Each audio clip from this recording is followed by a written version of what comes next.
Hello बच्चों, good morning. मैं आज सभी को जो है शिक्षक दिवस की हार्दिक शुभकामनाएं प्रेषित करता हूं। और आज हम जो है कक्षा 11 की भौतिक विज्ञान में पिछले टॉपिक में जहां छोड़ा था वहीं से हम आज जो है शुरुआत करते हैं। आज हम पढ़ेंगे दो सदिशों का सदिश गुणन। अदिश गुणन हमने पढ़ लिया था, अब हम सदिश गुणन की बात करते हैं। दो सदिशों का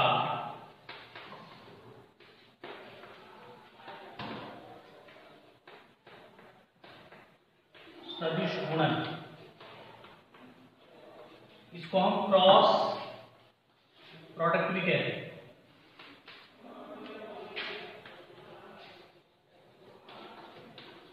क्रॉस प्रोडक्ट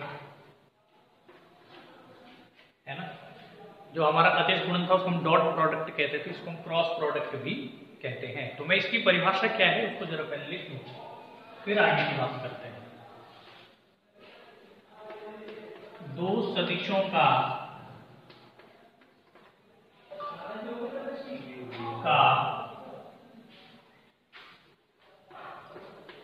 सदिश गुणन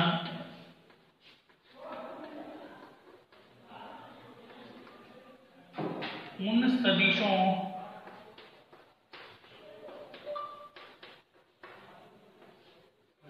के परिमाण तथा उनके बीच बनने वाले कोण, मैं ब्रैकेट में लिख रहा हूं थीटा,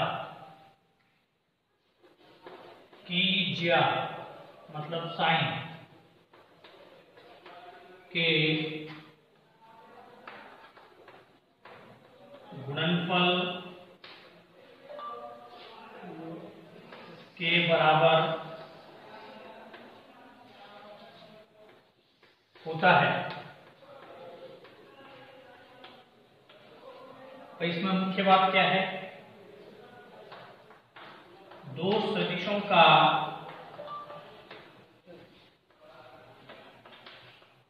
सदिश गुणन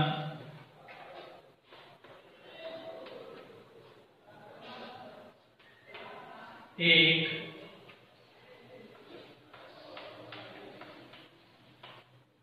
सदिश राशि होता है या होती है।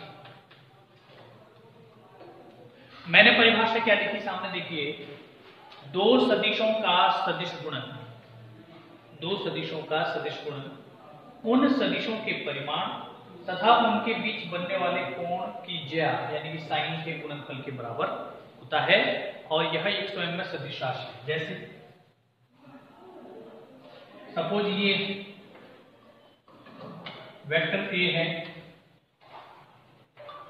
ये वेक्टर बी है, जिनके बीच कोण कितना कोण बन रहा है?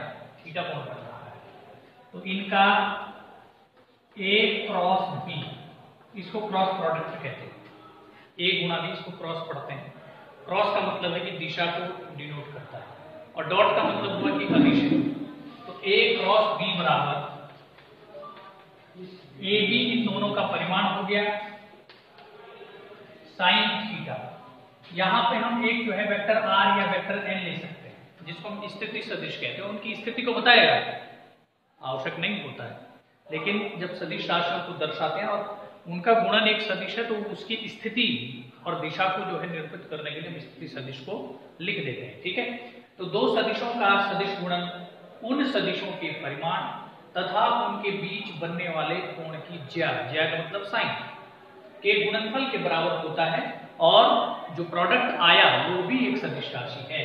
जैसे मैंने यहाँ पे ए बी दिखाया है वेक्टर, और यहाँ इनके बीच का कोण थीटा है, तो इनका जो क्रॉस प्रोडक्ट है, सदिश गुणन है, A cross B equal to A B sine theta और वेक्टर एन। इसका मतलब हुआ कि जो प्रोडक्ट आ रहा है वो भी स्वयं में एक सदिश राशि है। ठीक है कि नहीं? तो इस पर हमने ये बात कर ली, क्लियर है कि नहीं? अच्छा, अब हम इसके कुछ गुणों के बारे में बात करते हैं। ठीक है, कि भाई सदिश गुणन के गुण क्या है, विशेषताएं क्या है।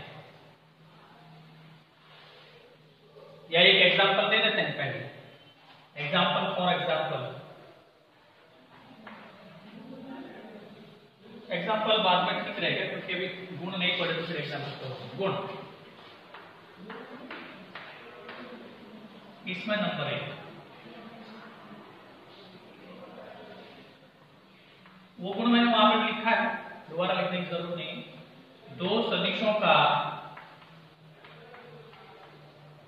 मैं लिख ही देता हूं, सदिश गुणन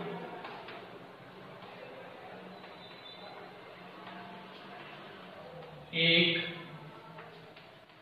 सदिश राशि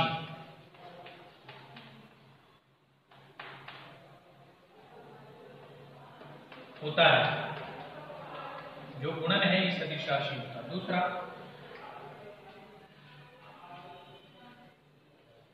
दो सदिशों का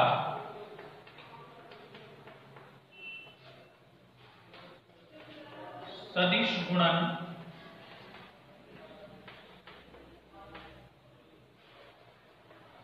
क्रम विनिमय, जो एसोसिएट प्रॉपर्टी होती है, का पालन नहीं करता है।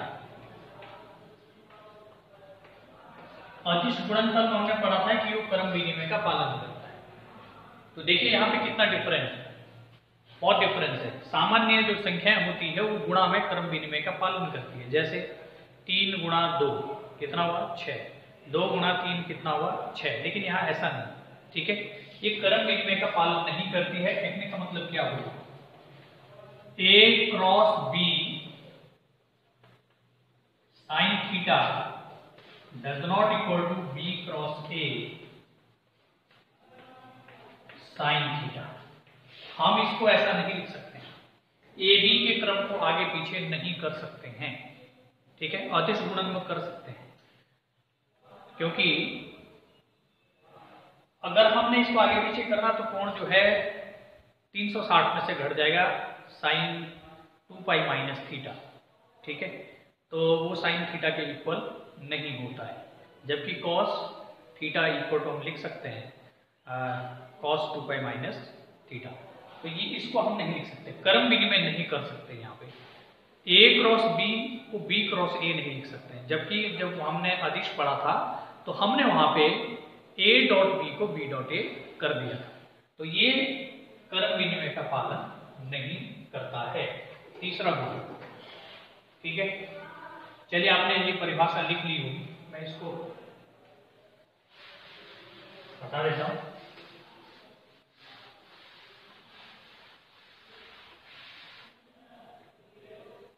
तीसरा गुण, दो सदिशों का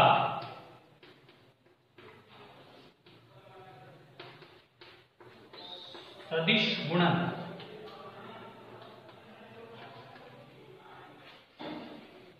वितरण नियम का पालन करता है। वितरण नियम का पालन करता है। वितरण नियम से क्या मतलब है, A cross B plus C sine theta को हम लिख सकते हैं A क्रॉस B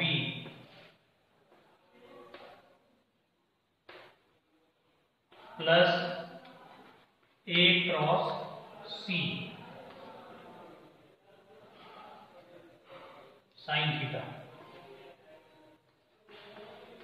मतलब A अगर बाहर है तो हम ब्रैकेट के अंदर उसको डिस्ट्रीब्यूट कर सकते हैं, उसको बांट सकते हैं, वितरित कर सकते हैं। तो ये वितरण नियम का क्या करता है, पालन करता है। ठीक है, चौथा गुण,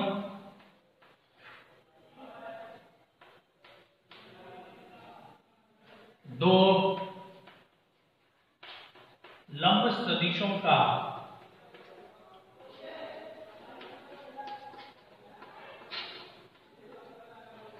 सदिश गुणन उनके परिमाणों के गुणनफल के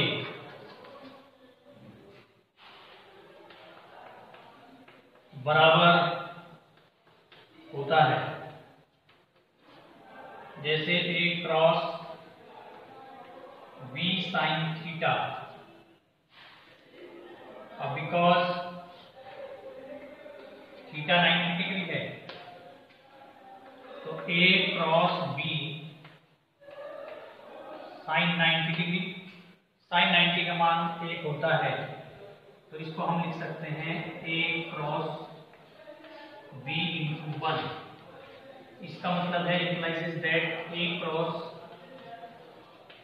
B sine theta is equal to A cross B जब क्या हो, थीटा कितना हो 90 डिग्री। तो दो सदिशों का जो है, दो लंब सदिशों का सदिश गुणनफल उनके परिमाणों के गुणनफल के बराबर होता है, जबकि वहां पे समांतर का था, है ना। और यहां देखेंगे अगले गुण की मैं बात करता हूं, पांचवा।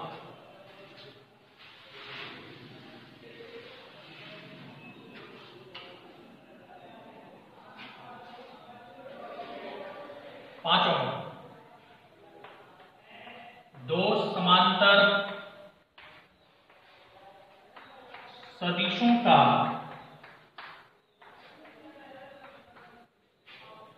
सदिश गुणन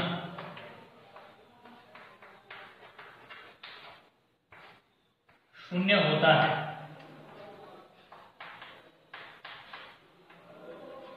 तो दो समांतर सदिशों का जो सदिश गुणन होता है वो क्या होता है, शून्य होता है। जैसे A cross B sine theta, अब जब समांतर है तो theta 0, implies that A cross B sine theta is equal to A cross B sine 0 degree. Sine 0 का मान होता है 0।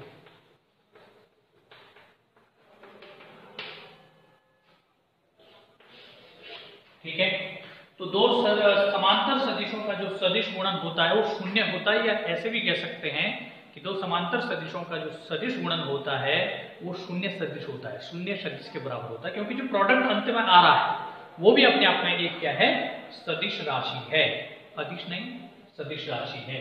ठीक है, 5 गुण हो गए हैं। चलिए हम आगे की बात करते हैं। अगला देखिए,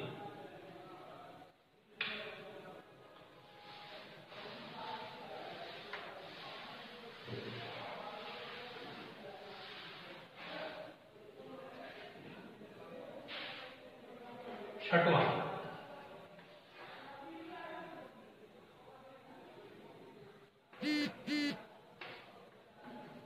लंब कोणीय एकांक सदिशों का सदिश गुणन।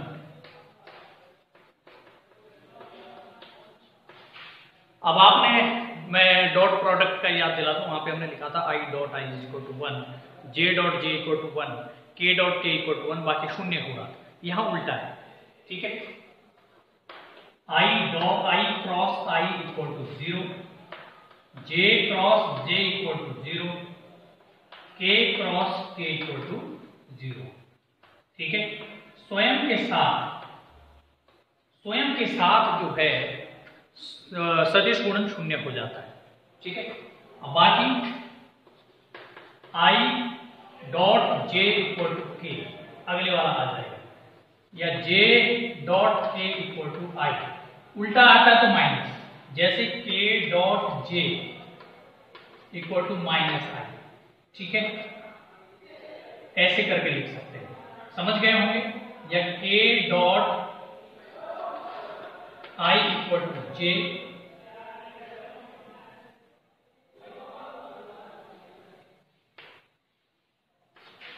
ये अगर आई जे के का क्रम उल्टा आता है तो फिर माइनस हो जाएगा, और बाकी उसके अगले वाला जैसे I cross J, sorry dot नहीं क्रॉस, ध्यान में रखेंगे, I cross J equal to K cross I, आगे वहां पे जे रिवर्स में, ठीक है, या J cross I equal to minus K, ठीक है।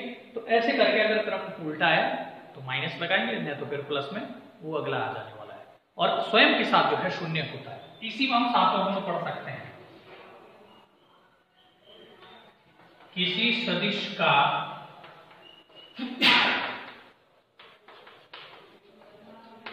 स्वयं के साथ सदिश गुणन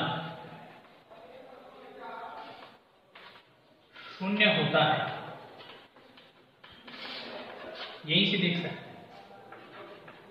ए cross A sine theta equal to 0, ठीक है। स्वयं के साथ सदिश गुणन शून्य होता है, क्योंकि जब स्वयं के साथ निकालेंगे तो कोण शून्य माना जाता है, ठीक है। उस वक्त जो थीटा होता है वो 0 लिया जाता है, समांतर करके माना जाता है स्वयं के साथ, ठीक है। तो ये आपका हो गया, या फिर 180 लेने, 180 का मान भी 0 होता है, ठीक है ना। तो ये आपके हो गए सदिश गुणन और उसके गुण, ठीक है। इसको समझने के लिए बार बार आप इसको देखें, और इस पर जो है आंकिक प्रश्न जो है, यानी कि उदाहरण के तौर पर जब हम इसको समझेंगे उस पर हम जो है कल बात करते हैं। तो फिलहाल आज के लिए इतना ही। एक बार फिर से आप सभी को जो है शिक्षक दिवस की बहुत बहुत शुभकामनाएं। धन्यवाद।